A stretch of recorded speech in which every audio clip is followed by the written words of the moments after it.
I used to believe in certainties. 23 years of marriage teaches you that. Or so I thought. Linda and I had built something unshakable, something that weathered job losses, sick parents, teenage rebellion, and all the small earthquakes that test a marriage. I was Thomas Brennan, 47, senior accountant at Murphy & Associates, the kind of man who never missed a deadline or a family dinner. Linda was 45, part-time dental receptionist with a laugh that could fill a room and an independence I admired. We had Jake, 19, brilliant engineering student, and Sophie, 18, college-bound with dreams bigger than our suburban house could contain. Our life had rhythms. Sunday morning pancakes. Wednesday date nights, even if it was just takeout and Netflix. Linda's girls' nights with Carol and the yoga crowd. My weekend golf with the guys from work. We gave each other space to breathe, to be individuals within our partnership. I trusted her completely. Trusted her judgment, her choices, her need for autonomy.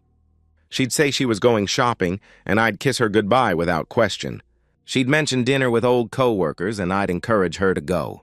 Trust was our foundation, solid as the mortgage we'd nearly paid off. The house reflected our contentment. Family photos lined the hallway. Vacations to Yellowstone, Jake's high school graduation, Sophie's prom night. Inside jokes decorated our conversations. I knew Linda's coffee order by heart, and she could predict which documentary I'd choose on Friday nights. We weren't passionate anymore, not like newlyweds, but we were comfortable, settled, safe. I should have recognized the shift sooner. Looking back, the signs were there. Linda glowing at her phone, taking calls in the other room, sudden interest in new clothes and makeup. But I interpreted these changes charitably. She was discovering herself again, maybe, finding confidence as our kids grew independent. I actually encouraged it, proud that my wife was becoming more vibrant as she approached 50. Then came that Saturday afternoon in late October. Jake walked through the front door like a man carrying invisible weight. His usual easy smile was gone, replaced by something hollow and distant. He moved through our house like a stranger, avoiding eye contact, shoulders hunched. At dinner, he pushed food around his plate while Linda chattered about her day. Shopping with Carol, she claimed, finding great deals at the outlet mall. Jake wouldn't look at her. "Not once. What's wrong, honey?" Linda asked, reaching across the table toward him. "You seem upset." Jake flinched away from her touch. "Just tired," he muttered. "Final exams coming up. But I knew my son. I'd raised him, watched him navigate friendships and heartbreak and academic pressure. This wasn't exam stress. This was something deeper. Something that made him glance at his mother with an expression I couldn't quite identify. Hurt? Disgust? Fear? Linda went back to her phone, smiling at something on the screen, thumbs flying across the keyboard. A text came in, and her face lit up. The kind of expression I hadn't seen directed at me in months. She typed back quickly, biting her lower lip the way she used to when we were dating, and she was flirting with me. Jake noticed too. He watched her with that same unreadable expression, then excused himself and disappeared upstairs. That night, I found him sitting on his bed, staring at nothing. "You sure you're okay?" I asked gently. He looked at me then, really looked at me, and I saw something in his eyes that terrified me. The look of a son who knows his father's world is about to end. "Dad, we need to talk," he said quietly. "But not here. Not tonight." I told myself it was school stress. I told myself boys Jake's age go through phases. But when he finally looked at me that night before bed, I knew I was lying to myself. Sunday morning came gray and cold, November settling over our neighborhood like a heavy blanket. I suggested a walk to Jake over breakfast, just the two of us, father and son, like when he was small and had problems too big for his child-sized vocabulary. Linda barely looked up from her phone when we left, murmuring something about grocery shopping later. We walked 3 blocks in silence, past houses where other families lived their Sunday routines. Fathers washing cars, mothers hanging laundry, children riding bikes in driveways. Normal families, intact families. Families where sons didn't carry secrets that made them avoid their mother's eyes. Jake stopped at Riverside Park, near the old swing set where I'd pushed him as a toddler. The irony wasn't lost on me, returning to a place of innocence to have innocence destroyed. "Dad, I need to tell you something," he said. his voice cracking like it used to when he was 13. Something about Mom. The ground beneath me felt unstable. "What about her?" I asked. Jake stared at the empty swings, chains creaking in the wind. "Friday afternoon, I was supposed to meet some friends at this park for basketball. You know the courts on the east side?" I nodded, though my throat was closing. "I got there early and was walking toward the courts when I saw her," he continued. "Mom, she was—" He swallowed hard. "She was with a man." "Not you." My blood pressure spiked. The world narrowed to just Jake's words. "What do you mean with a man?" I managed to ask.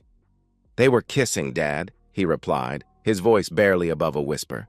Not like a friendly hug or anything casual. "I mean really kissing. Her hands were in his hair, and he had his arms around her waist, and they were—" Jake's voice broke completely. "They were kissing like you and Mom used to when I was little, and you thought Sophie and I weren't watching. I fought to stay upright, to keep breathing, to remain calm for my son who was clearly drowning in guilt and confusion." "Are you absolutely certain it was your mother?" I asked. "Dad, I hid behind a tree for 5 minutes hoping I was wrong," he answered. "But it was her laugh, her hair, her coat, that burgundy one you bought her last Christmas. And when they broke apart, I saw her face completely. It was Mom." The words hit me like physical blows. "What happened next?" I whispered. He walked her to his car, a black SUV, pretty new, and she got in the passenger side, Jake explained. They drove away together. He finally looked at me, and I saw 20 years of respect and trust dissolving in real time. "Dad, where did she tell you she was Friday afternoon?" I knew the answer. "Shopping with Carol," I said quietly. Jake nodded, tears starting. "I called Carol yesterday," he admitted. "Said I wanted to surprise Mom with flowers for her birthday next month, asked where they went shopping Friday. Carol said she hasn't seen Mom in 2 weeks. The betrayal was a physical thing, eating through my chest like acid. 23 years of marriage, and my wife was living a lie. My son had discovered it.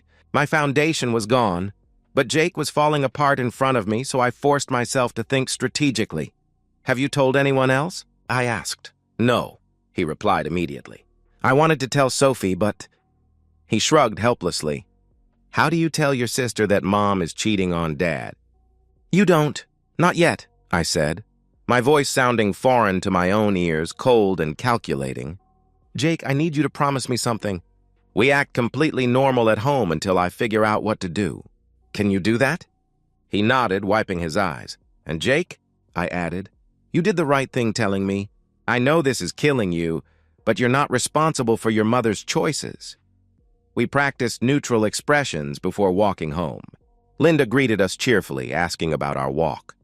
I kissed her cheek, the same cheek another man had kissed 2 days ago, and lied smoothly about discussing Jake's upcoming exams. She smiled and returned to her coffee and her phone. Typing another message to someone I no longer had the luxury of assuming was innocent. That night, I lay beside her listening to her breathe, watching her phone light up with a late-night text she didn't hear, and I realized something that chilled me to my core. I didn't know this woman at all. 23 years, and she was a complete stranger. Monday morning, I sat across from Martin Cross in his downtown office, surrounded by filing cabinets and framed licenses that testified to his expertise in discovering people's darkest secrets. Martin was mid-50s, sharp-eyed, with the kind of weathered face that suggested he'd seen every variety of human betrayal. 23 years of marriage, he said, reviewing the notes I'd given him. Son caught her with another man. "You want full surveillance?" "Everything," I confirmed. "Photos, video, GPS tracking, financial records if possible. I need enough evidence to bury her in court." Martin quoted his fee. Substantial, but I didn't care. My savings account was about to become a weapon. "How long do you want me to follow her?" he asked. "Until you have irrefutable proof," I answered. "However long that takes." The next 2.5 weeks were psychological warfare disguised as normal marriage. I went to work, came home, asked Linda about her day. She told elaborate stories, shopping with Carol, lunch dates with former co-workers, yoga classes that ran late, errands that somehow took 4 hours. I nodded and smiled and died inside with each lie. The suffocating tension infected our entire house. Jake avoided his mother's eyes at dinner, responding to her questions with one-word answers. Sophie kept asking what was wrong with everyone. Why Jake seemed angry all the time, why the house felt weird. Linda was too absorbed in her phone to notice her son's pain or her daughter's confusion. I observed my wife with new eyes, cataloging details I'd previously ignored. How she lit up when texting, how she took calls in the garage, claiming it was about boring work stuff, how she'd started caring about her appearance again. New clothes, expensive makeup, a gym membership she'd never mentioned wanting before. She was becoming a stranger in my own house, and the cruelest part was how happy she seemed, glowing, energized, alive in ways she hadn't been with me in years. The waiting was agony, but I remained patient, playing the role of oblivious husband perfectly. When she claimed to be shopping, I wished her fun. When she said she'd be late from yoga, I told her to drive safely. When she came home with shopping bags that contained items she never wore around the house, I complimented her taste. 3 weeks after hiring Martin, he called. "I've got what you need," he said over the phone. "Can you come in today?" I left work, early, telling my assistant I had a dentist appointment. The irony wasn't lost on me. Lying to cover up the discovery of lies. Martin's office felt different this time, charged with the electricity of completion. Photographs spread across his desk like evidence at a crime scene. My wife's face smiled, back at me from a dozen different angles, but she wasn't smiling at me. "Scott Mercer," Martin said, pointing to the man beside her in every photo. 43, married sales manager at Hartwell Electronics. 3 kids, youngest is 8. Wife's name is Rebecca, stay-at-home mom. I studied Scott's face, memorizing features I might have passed on the street without a second glance. Average height, thinning hair, nothing remarkable except his ability to destroy my family. Budget motel on Elm Street, Martin continued, sliding over receipts. 3 separate occasions, November 8th, 12th, and 15th. Same days your wife claimed she was shopping or at yoga. The evidence was overwhelming. GPS data showing Linda's car at the motel during times she claimed to be elsewhere. Restaurant receipts for 2 people at romantic establishments across town. Video footage of her and Scott entering the motel room, kissing against his car, holding hands like teenagers. Martin handed me a USB drive. "Everything's on here," he explained. "Photos, video, timestamps, financial records. His wife has no idea. I verified that. She stays home with their kids while he's out destroying families." I held the USB drive like a weapon, because that's exactly what it was. "One more thing," Martin added. "Your wife's been sloppy. Credit card charges at Victoria's Secret, expensive restaurants, a jewelry store. Either she thinks you're stupid or she doesn't care if you find out. The disrespect was somehow worse than the betrayal. 23 years of marriage, and she thought so little of me that she couldn't even bother to cover her tracks properly." I drove home with the evidence burning in my pocket, watching Linda cook dinner like nothing had changed. She hummed while stirring pasta sauce, checking her phone between stirs. When it buzzed with a text, she smiled that radiant smile, the one I now knew belonged to another man. "How was work, honey?" she asked, kissing my cheek with lips that had kissed Scott Mercer 3 days ago. "Fine," I replied, marveling at how easily the lie came. Same old numbers, but I was already counting different numbers. How much our house was worth, how much was in our savings, how much alimony I could avoid paying with this evidence. I looked at those photos, my wife's hand on another man's chest, her head thrown back laughing at something he said, her walking into that cheap motel like she had every right, and I felt something inside me die. Or maybe it was something being born, something cold, something patient, something that would make them both pay. Patricia Vance's law office occupied the 32nd floor of downtown's most prestigious building, all glass and chrome and the kind of intimidating luxury that announced serious money changed hands here. She was 50-something, silver-haired, with the predatory elegance of a shark in designer suits.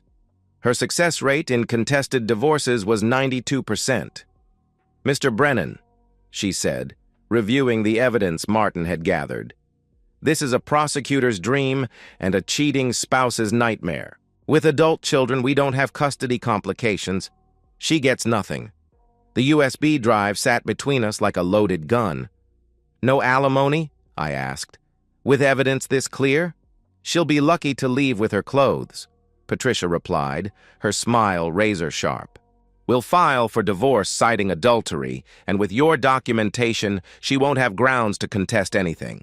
The house, savings, retirement accounts, everything stays with you." "How long?" I inquired. "I can have papers drafted by Thursday," she answered. "Would you prefer she be served at home or at work?" I thought about Linda's co-workers at the dental office, how gossip spread through small workplaces like wildfire. But that wasn't the right audience for maximum damage. "At home," I decided. "Thursday evening. Make sure the whole family is there." Patricia nodded approvingly. Witnesses to her reaction. Smart. But I wasn't finished. My next stop required more courage than anything I'd done so far. Rebecca Mercer lived in a modest two-story house on the other side of town, the kind of neighborhood where families made decent livings but counted every dollar. Her house was smaller than mine, older, with children's bikes scattered across the front yard and a minivan in the driveway that had seen better years. I sat in my car for 10 minutes, gathering strength for what I was about to do. Rebecca Mercer had done nothing wrong except marry the wrong man. But she deserved to know the truth, and Scott deserved to have his world implode from multiple directions simultaneously. Rebecca answered the door with flour on her hands and exhaustion in her eyes, the look of a mother who'd been managing 3 children all day. She was pretty in a tired way, blonde hair pulled back, wearing jeans and an old sweater. "Mrs. Mercer?" "My name is Thomas Brennan," I said. "We need to talk about your husband." Her face went through a dozen expressions: confusion, fear, recognition of disaster approaching. "Is Scott hurt?" she asked worriedly. "Not physically," I replied. "May I come in?" She led me to a living room that spoke of careful budgeting and children's priorities: worn furniture, toys in corners, family photos covering every surface. 3 beautiful kids smiled from those frames, unaware their father was about to destroy everything. I placed the investigation report on her coffee table between us. "Mrs. Mercer, your husband is having an affair with my wife," I said quietly. "I have proof." She stared at the manila folder like it might explode. "That's impossible," she protested. "Scott works long hours, but he's not. He wouldn't." I opened the folder, revealing the photographs. Rebecca's hands flew to her mouth as she saw her husband kissing another woman, entering hotel rooms, holding Linda's hand across restaurant tables. "How long?" she whispered. "At least 2 months, probably longer," I answered honestly. "I'm sorry." She broke down then, shoulders shaking as she cried for the life she thought she had. I sat quietly, offering tissues, recognizing my own grief reflected in a stranger's living room. "My kids," she sobbed. "How do I tell my kids their father is a liar?" "The same way my son told me," I replied gently. "With courage you didn't know you had." I left her with copies of everything, knowing she'd file for divorce within days. Scott's life was about to explode from multiple directions, and he'd never see it coming. Thursday evening arrived with surgical precision. I'd orchestrated everything perfectly. Dinner at 6, everyone home, the table set like any normal family meal. Linda cooked her famous chicken parmesan, humming while she worked, completely oblivious to the storm approaching. Sophie talked about college applications. Jake managed to participate without looking at his mother.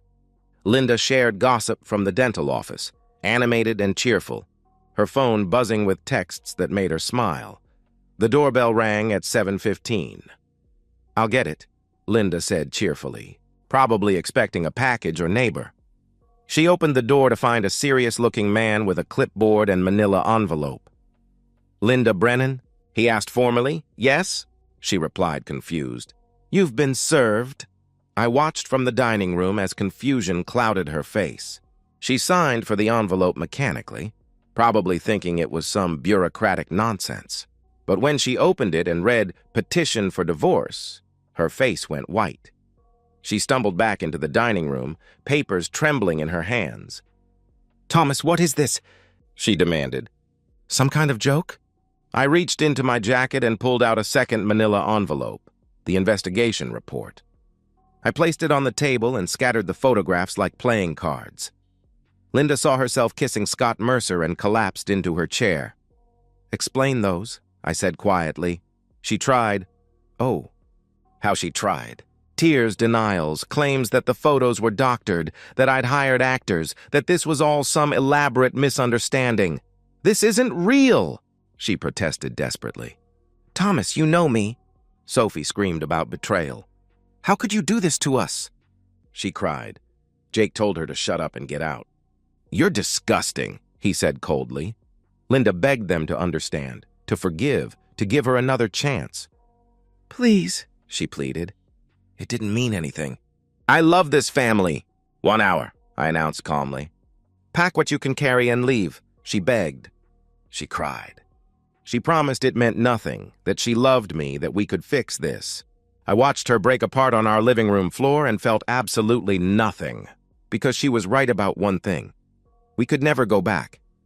I'd make sure of that. 1 month later, the legal machinery was grinding both marriages to dust with ruthless efficiency.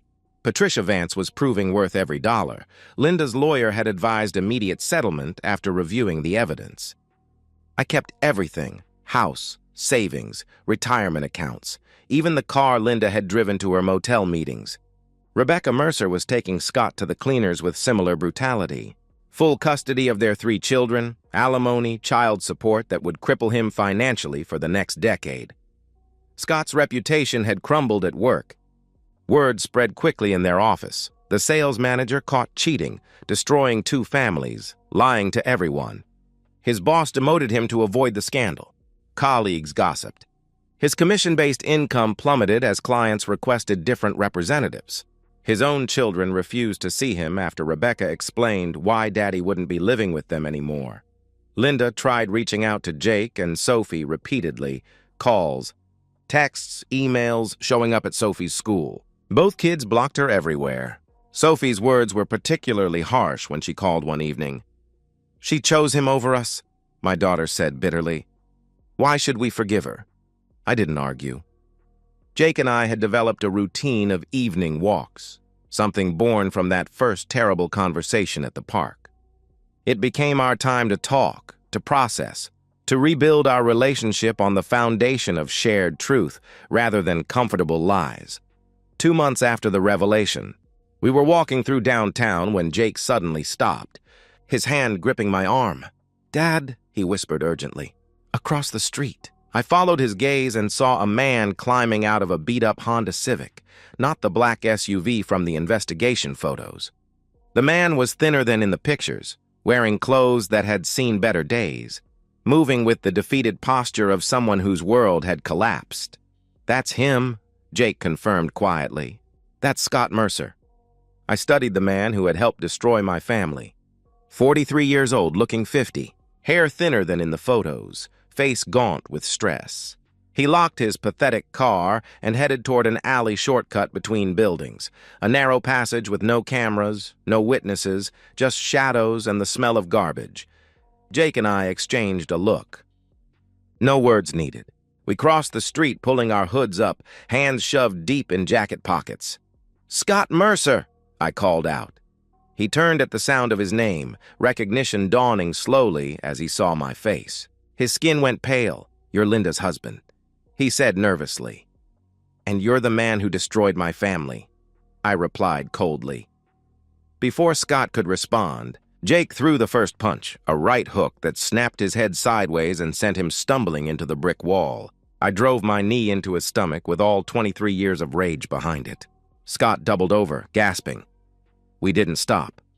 Jake channeled months of watching his mother lie, of seeing his father's pain, of having his family ripped apart by this stranger's selfishness.